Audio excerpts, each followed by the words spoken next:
People keep asking, how can we protect ourselves if there's a crash? I understand why. After all, with the uncertainty in the global economy, it's natural for people to worry about their financial security. We've seen markets fluctuate before, but there are some serious risks on the horizon that could affect all of us. In this video, I'll walk you through some sensible precautions that you can take now to protect yourself and your wealth in case of a financial meltdown. It's not about creating panic, it's about being prepared. Whether the crash happens before Christmas or sometime in the new year, taking proactive steps now can help you avoid financial distress when the worst hits.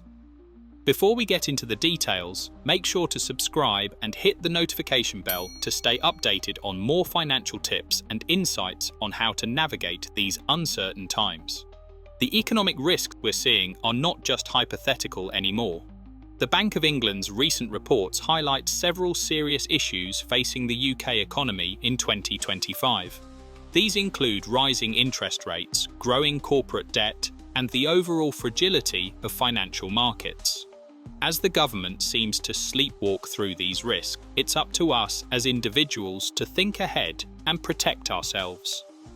Interest rates are on the rise, and while this is aimed at controlling inflation, it also has serious implications for homeowners, renters, and businesses. As interest rates rise, mortgage payments will increase, which could cause financial strain for many homeowners. For renters, rising demand for rental properties and higher costs could push up rents even further.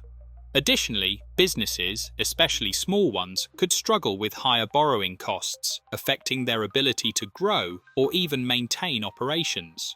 It's crucial to understand that while a financial crash isn't inevitable, the risk is real. Markets are fragile, and the policy response has been complacent. So, what can we do? It's about preparing for the worst while hoping for the best. That's where resilience comes in. Let's start by addressing something very basic but crucial.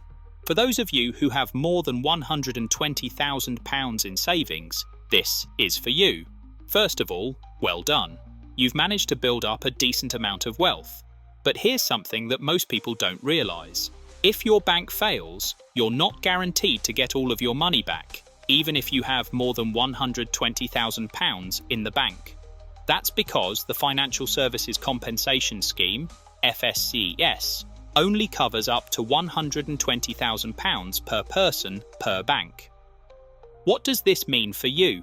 If you've got more than £120,000 in one bank, it's time to split your savings between multiple banks. But don't make the mistake of assuming that different brands of the same bank are independent. For instance, Lloyds and Halifax are actually part of the same banking group.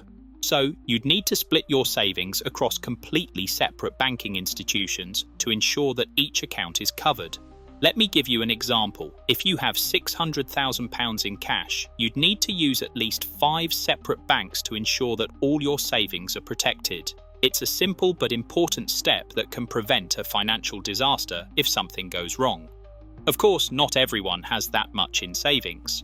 But if you do have some savings, even if it's a smaller amount, or if you have a pension, it's still important to think about how safe your money is. If you have a financial advisor, now is the time to speak with them. Let them know that you have a low tolerance for risk and ask them how they would adjust your portfolio to reflect that. One question to ask them: should I be holding my savings in cash right now? If you're worried about the stock market volatility, holding more cash could be a safer option. Or perhaps you'd like to shift some of your money into government bonds, which are safer than stocks, especially in times of crisis. The key is to ensure that your financial strategy aligns with your current risk tolerance.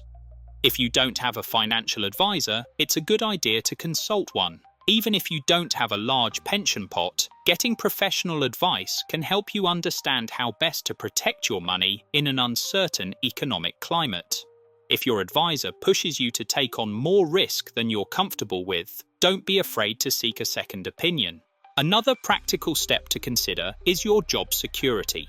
During times of financial uncertainty, businesses tend to reduce their workforce. We saw this with the COVID-19 pandemic when furlough schemes were introduced and many people lost their jobs or faced reduced hours. While we're not heading for another lockdown, a recession could lead to similar outcomes: job cuts, redundancies, and higher unemployment. Now might not be the best time to change jobs, especially if you've been in your current position for a while.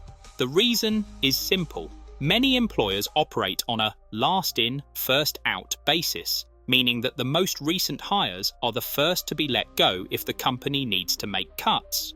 If you're concerned about a potential downturn, it's worth weighing the risk of leaving a stable job in favor of something less secure. But remember, this is a personal decision. If changing jobs is the right move for you, whether for career growth or personal reasons, then go for it. Just make sure to weigh the potential risk carefully. If you're retired, the situation might be different. Are your pension funds invested safely? Should you be considering an annuity to provide guaranteed income for the rest of your life? Annuities are a good option because they provide guaranteed income, but they need to be backed by strong investments. Annuities are especially important for those who rely on their pensions to live. If you haven't already invested in an annuity, it may be time to discuss it with your advisor, as the markets could be volatile in the coming months. Speaking of preparedness, let's talk about something more basic: food security. When a financial crash happens, we often see people panic buying. In 2008, we saw the beginnings of this, and during the COVID-19 pandemic, it became widespread with toilet paper hoarding. But I'm not just talking about toilet paper, I'm talking about food. Data shows that most UK families only have about 3 days' worth of food at home.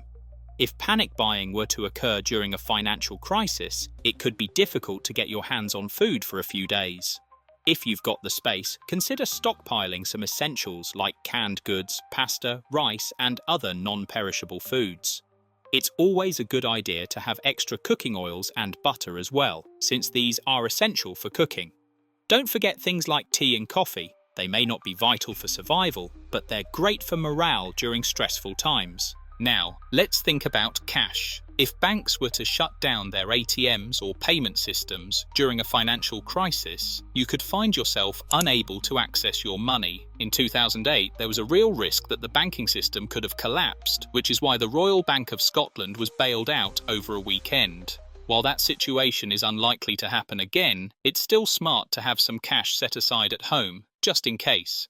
You don't need a huge amount, just enough to cover some basic expenses if you find yourself unable to access your bank account for a short period. So, what's the takeaway here? The point is, we don't need to panic. While a financial crash may be likely, it's not a certainty. However, there are simple steps we can take to prepare ourselves: diversify your savings, consult with a financial advisor, protect your job security, and ensure you have enough emergency supplies on hand. How are you preparing for these economic challenges in 2025?